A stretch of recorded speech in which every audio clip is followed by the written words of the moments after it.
Phone કરીને એમ ના કહેતી કે નહીં વાગ્યું એમ ખબર પડી? ફોન કરીને લુકીએ ધમકીઓ બીજાને આપવાની. આ ધર્મેશ રિમિક્સ ને નહીં ખબર પડી તને?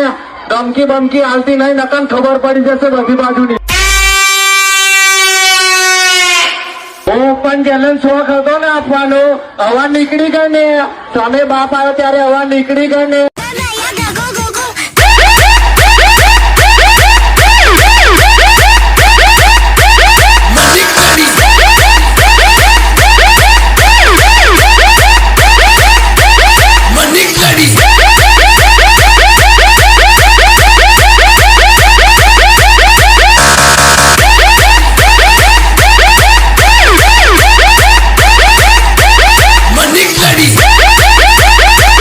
મને કહેવાય જય માડી પ્લસ નો પાવર ફાટીને આંખમાં આવી ગયો ને.